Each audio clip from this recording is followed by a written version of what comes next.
Kyle, Kyle, you said a lot. My name's Tyler Beausset. It's hard to say. Thank you very much for listening to us today.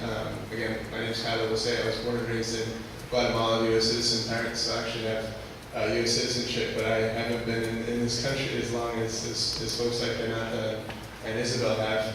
I came here, I've been a resident of Cambridge for 6 years now. I live on 32 Chatham Street, apartment 2.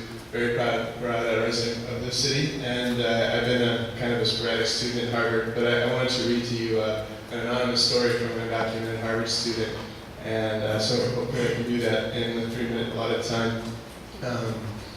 Every great story begins with something about the self-evident human right to life, liberty, and the pursuit of happiness. I hope that one day my story will too begin this way.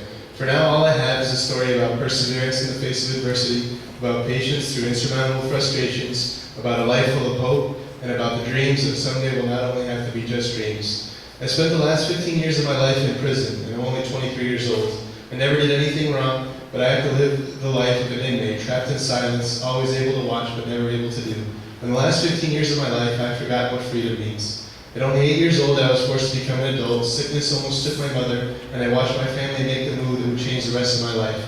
But I grew up, I took responsibility, and I worked to become someone that my parents would be proud of. Before I knew it, I had become more American than my American-born peers. I spoke the language, participated in the culture, I even dreamt in English. The strides I took in my academic life forced me to leave my peers behind.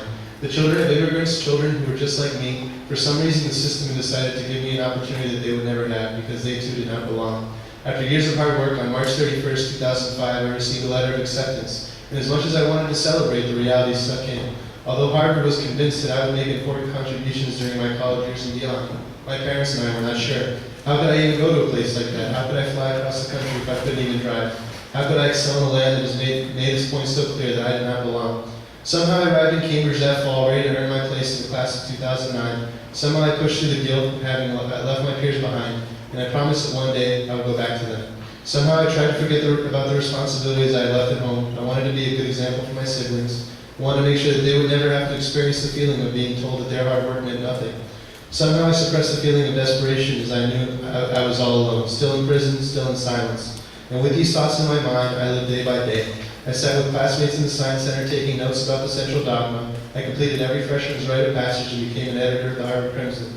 I wrote paper after paper, finished problem set after problem set. I volunteered with BBHA, trying to get those that help that needed it most. I was randomly assigned to a house. I changed my concentration multiple times and had several crises about whether I should write a thesis, just like them. But as senior year approached, none of these things mattered because degree or no degree, I did not belong.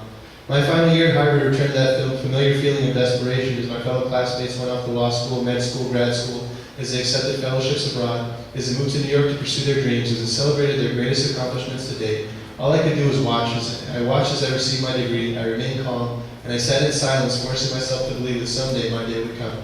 I've sat in silence until today. My friends tell me that silence is better than a detention camp, and silence is better than deportation, but they didn't know the prison as well as I do. Today I take control of my life because I have nothing left to lose and real life to gain. Today I ask for the opportunity to be able to work hard in the place I call home. Today I stand here with you in solidarity, ready to embrace more than the culture and language of our country.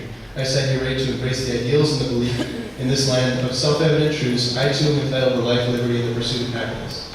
Let's reclaim our human right to live. Let's make 2010 our time. Let's make the dream act a reality. Thank you very much.